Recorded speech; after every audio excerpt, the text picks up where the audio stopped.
PJ Selatan.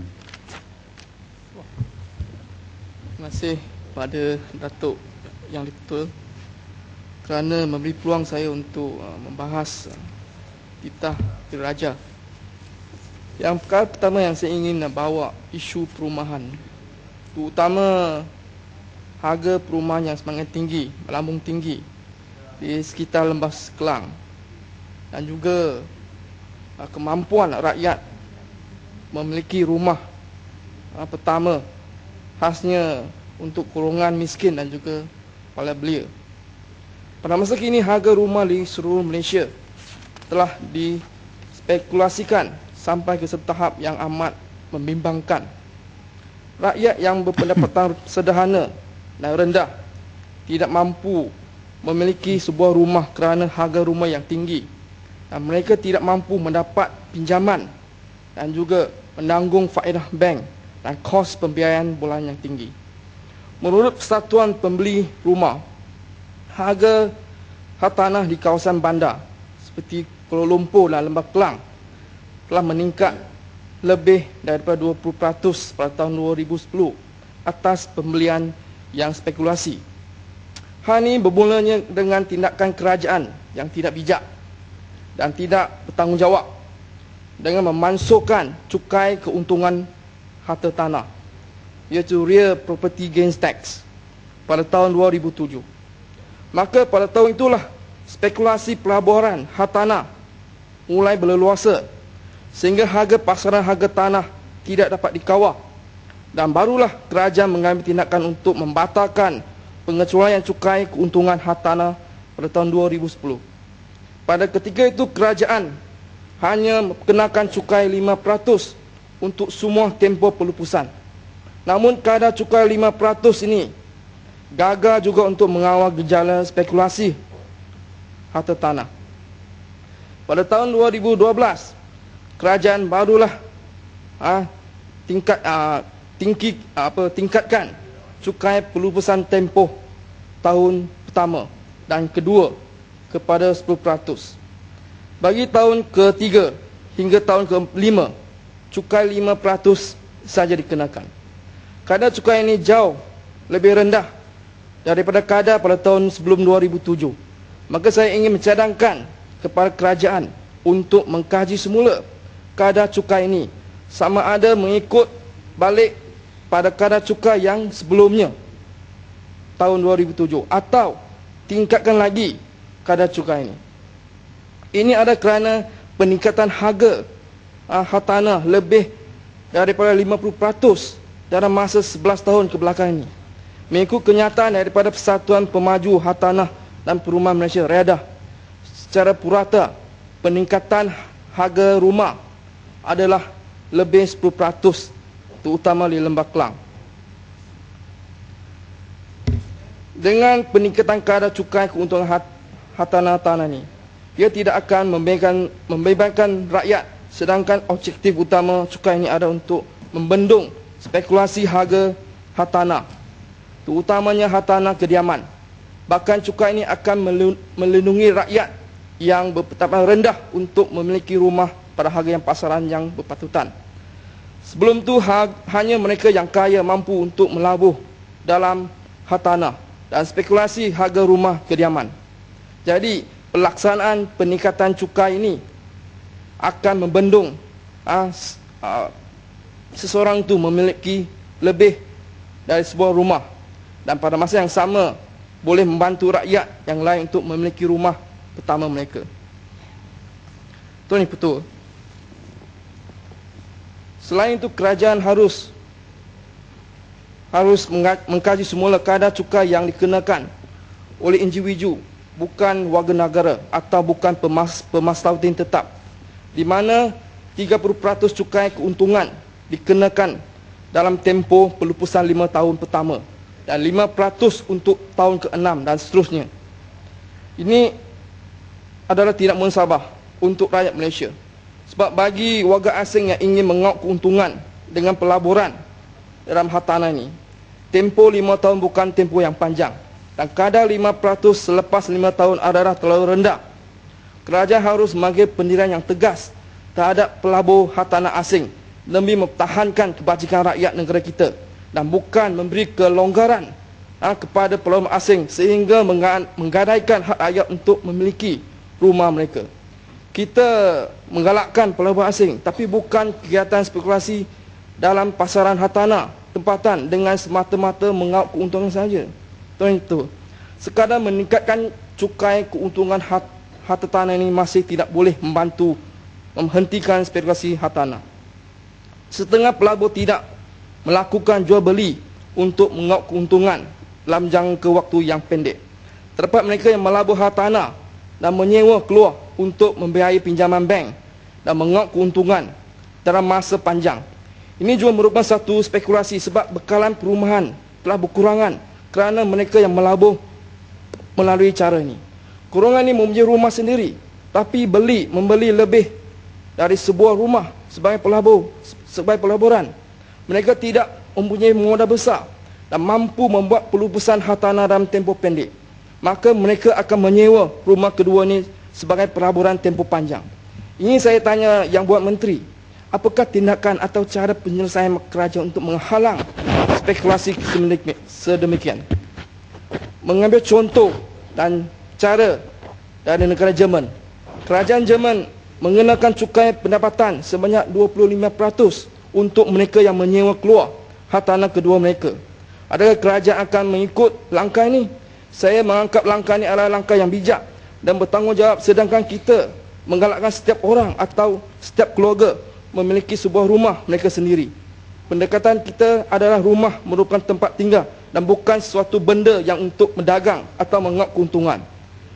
Itu mengikut jawapan lisan yang saya terima daripada Yang Hormat Menteri Perumahan dan Kerajaan Tempatan dalam tempoh tahun 2005 hingga tahun 2010, pembinaan rumah kos rendah dan kos sederhana di Lembah Kelang hanya 20% saja, sedangkan rumah kos tinggi adalah 80%. Ini telah menunjukkan kekurangan tanggungjawab dan prihatin kerajaan pusat dalam menjaga rakyat miskin yang sederhana yang mahu memiliki rumah.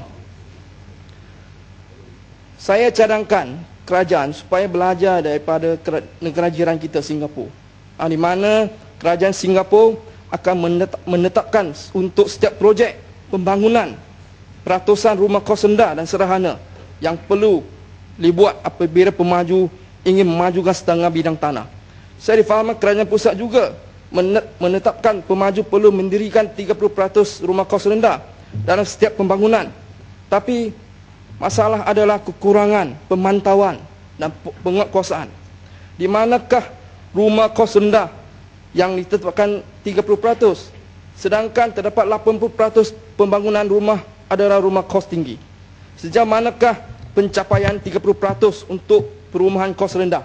Apakah faktor-faktor utama yang menyebabkan kebanyakan pemaju gagal melaksanakan kuota ini? Di Singapura, tak payahlah. Di Singapura, Lembaga Perumahan Singapura akan mendaftarkan setiap keluarga atau individu yang ingin memiliki rumah kos rendah dan sederhana. Malah siapa yang ingin membeli rumah yang sewa boleh membuat permohonan sedemikian dan bayaran sewa dikirakan sebagai pembiayaan pembeli rumah kos rendah tersebut. Ini akan membantu mereka yang miskin untuk mendapat rumah sendiri. Jika siapa dalam rumah kos rendah ingin menjual rumah yang dimilikinya, maka ia perlu dijual balik kepada Lembaga Pembangunan Perumahan Singapura atau SDB dengan harga yang dikawal. Maka spekulasi rumah kos rendah dan sederhana tidak akan berlaku.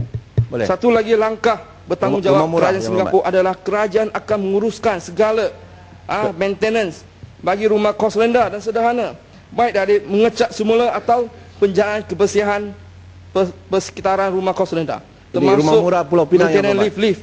Ini membantu rakyat kerajaan negeri yang tidak terasa terbingkir atau dipandang rendah. Kegagalan tidak yang kerajaan Pulau Pinang di flat-flat atau pangsa seperti kos rendah di Malaysia.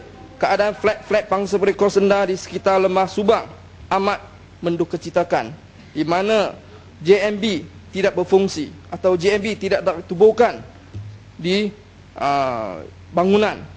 Seluruh bangunan flat-flat pangsa tidak dijagai, maka penduduk menghadapi masalah lift yang rosak, bibir air yang selalu dipotong kerana tiada kerjasama dari penduduk untuk membayar yuran maintenance setiap bulan. Boleh dah? Okey, nokta dah tu. Tak boleh. 15 saat saja. Kerajaan perlu mencontohi untuk membantu rakyat nak tanya pasal yang Pulau Pinang yang berpendapatan rendah supaya mereka mampu kegagalan memiliki kerajaan rumah negeri sendiri tu. Tak berani. atau dapat kediaman yang selesa dan bukan persekitaran yang kotor, tidak teratur, tidak selamat dan penuh dengan segala gejala sosial.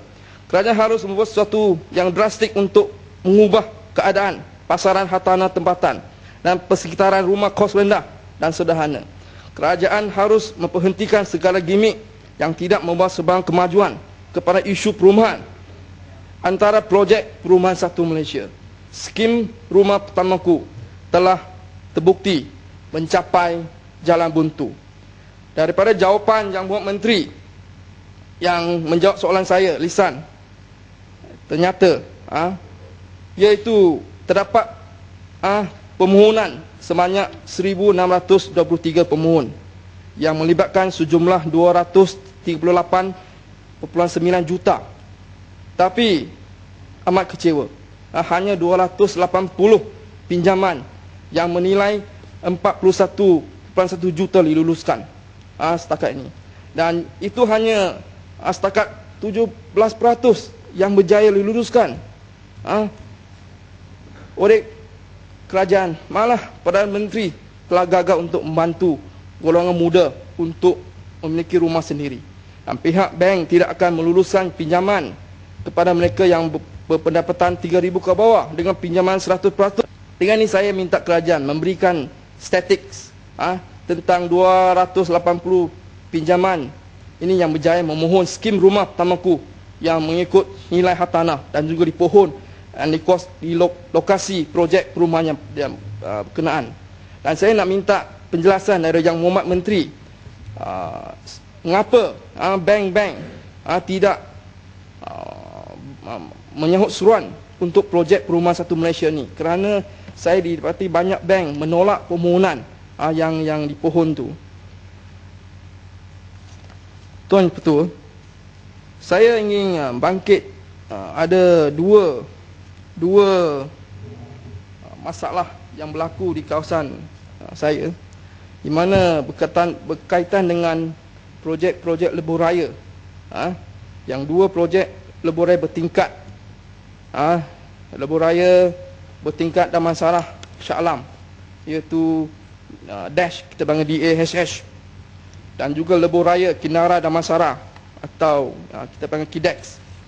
Yang saya nak minta penjelasan daripada Yang buat Menteri tentang lebuh raya bertingkat Damansara. Walaupun banyak dialog-dialog yang telah dijalankan bersama dengan penduduk, terutama penduduk di Mutiara Damansara, mereka meminta supaya laluan lebuh raya ni dialih, kerana lebuh raya ni hanya terletak di atas rumah mereka. Mereka memang membantah tentang kewujudan lebuh raya ini. Saya nak minta penjelasan sikit tentang lebuh raya ini. Siapakah yang mendapat kontrak ini dan berapakah jumlah harga yang terlibat, dan juga berapakah konsesi collection toll yang akan dikenakan, di mana berapa lama kutipan toll yang akan diberi kepada konsesi toll ni. Dan saya difahamkan selama 60 tahun, adakah betul 60 tahun diberikan untuk kutipan toll ni. Dan juga lebuh raya Kinara Damansara, lebuh raya ni ada 90% kawasan dia melalui PJ Selatan, melalui perumahan Seksyen 17, Seksyen 5, Seksyen 2, Seksyen 4 dan sekitar perumahan Taman Medan. Dan juga dia merupakan 100% lebuh raya bertingkat, di mana banyak rumah-rumah di atas ada jalan besar yang melaluinya. Dan kita hairan, Perdana Menteri kata beliau nak berusaha untuk mengurangkan plaza tu, tapi di kawasan saya ada dua lebuh raya ni. Dua lebuh raya ni yang melibatkan 5 toh yang baru akan dibina. 5 toh Yang saya fahamkan, kutipan tu ni bukan 30 tahun. Kutipan tu melibatkan sampai 60 tahun. Cucu-cucu kita perlu bayar tu pada masa akan datang. Saya hanya nak tanya soalan yang saya rasa perlu saya dapat penjelasan tentang lebuh raya Kidex, di mana ada dua pengarah yang terlibat. Ada dianugerahkan kepada dua syarikat, Emria Sdn Bhd dan juga Jabimah Engineering Sdn Bhd. Tok Puan Nik Shazlina Muhammad Zain, isteri kepada Tuan Jaki Azmi, bekas Ketua Hakim Negara semasa krisis Kerajaan Perak. Dan juga Datuk Harafizam Harun, juga pengarah kedua-dua syarikat ini. Dan dia merupakan penasihat undang-undang UMNO, Pekuang Wakil BN dalam kes Mahkamah Krisis Perlembagaan Perak. Mengapa lebuh raya ni diberi kepada dua orang ni, sedangkan syarikat Emria ni dia langsung tidak mempunyai sebarang rekod atau pengalaman dalam pembinaan lebuh raya. Adakah ini satu ganjaran? Saya tidak tahu. Saya nak minta penjelasan. Mengapa dia hebat sangat boleh bagi kepada dua orang ni, sedangkan mereka langsung tak ada experience atau pengalaman untuk buat lebuh raya. Saya nak minta penjelasan. Dan juga perkara yang keempat yang saya nak bangkit di sini berkaitan dengan Bukit Gasing. Pada 3 hari yang lalu, Yang Berhormat Menteri Wilayah, Persekutuan dan Kesedarian Bandar menyatakan mereka bercadang untuk menukar nama Bukit Gasing di sebelah Kuala Lumpur kepada Bukit Kerinci. Saya hairan, satu bukit ni dibenarkan untuk ada dua nama, Bukit Gasing. Bukit Gasing ni sudah lama kita di sebelah PJ, kita panggil ni Bukit Gasing, Jalan Gasing. Apakah rasional Yang Berhormat Menteri nak cadangkan Bukit Gasing tu di sebelah Kuala Lumpur ditukarkan ke Bukit Kerinci? Adakah kerana ada bantahan daripada penduduk di sebelah PJ, di PJ Tanjung Selatan, Bukit Gasing, tentang development, pembangunan yang dijalankan oleh Gasing Meridian Sdn Bhd yang membangunkan 70 buah banglo seluas 15.5 hektar di Bukit Gasing. Kenapa kerajaan tidak mengambil berat bantahan daripada penduduk di sekitar Bukit Gasing, termasuk penduduk di Kampung Kerinci dan juga Kampung Pandai Daram? Mengapa penduduk hanya minta supaya ada satu pendengaran awam atau public hearing dijalankan? Mereka nak suarakan rintihan-rintihan kerisauan mereka terhadap pembangunan di lereng-lereng bukit, kerana pembangunan di lereng bukit ini akan menjejaskan masalah environment, di mana ada beberapa siri tanah runtuh berlaku sebelum tu, dan mereka khawatir kalau projek itu dibenarkan, dijalankan, di mana penduduk di sekitar yang tinggal di Bukit Gasing, mereka khawatir ada runtuhan tanah akan berlaku pada masa akan datang. So itu sahaja ucapan saya. Sekian, terima kasih.